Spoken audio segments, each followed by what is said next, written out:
Hi, Wendy. My name is Denise, and I am replying to your discussion board on hope and grace.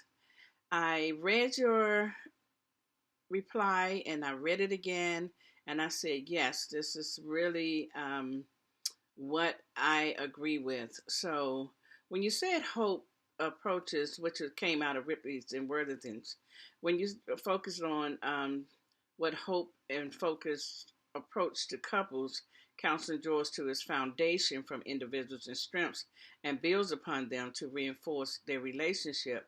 I am in total agreement with you as well as Ripley and Worthington that what hope does is what I find hope does in my relationship. It helps open the precious memories of why we actually fell in love, and it rekindles the fire, and it sort of puts the conflict down, and reminds us that what we are going through.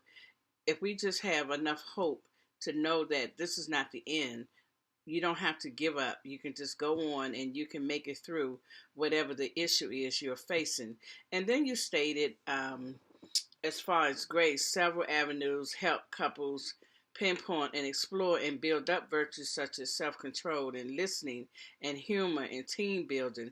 But you also stated that this was what was said, but the foundations in their conflict is to aid, it aids to selling and presenting their chaos. So when I read that, I said, yeah, but the grace gives us a reason to acknowledge that we're really facing conflict and how to handle our crisis that we're dealing with.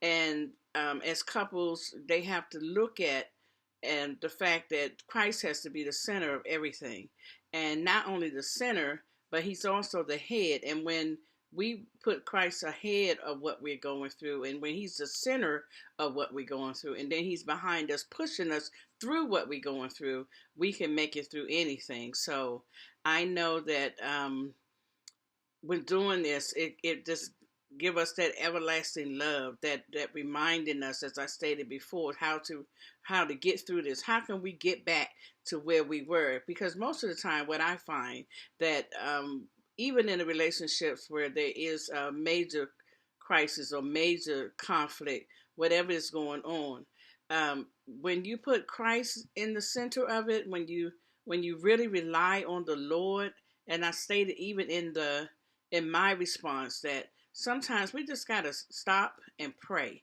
And when we do that, we're centering on God, and then God can enter in, and we can actually just reflect on what it is we are even mad about.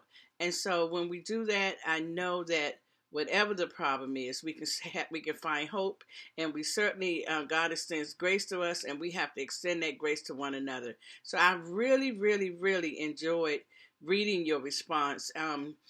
I was hoping to find someone who actually talked about the video that that Dr. K gave us to look at, and in that relationship, there was just so much there that we can unpack as far as grace and just having hope.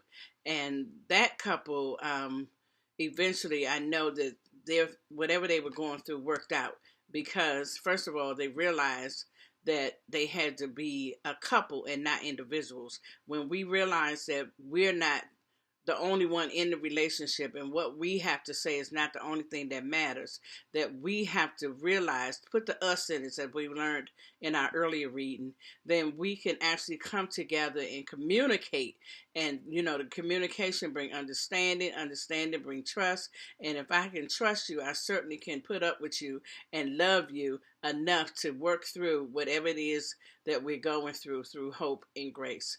Thank you so much for sharing, and I really, really enjoyed reading your response. Have a great day. See you soon.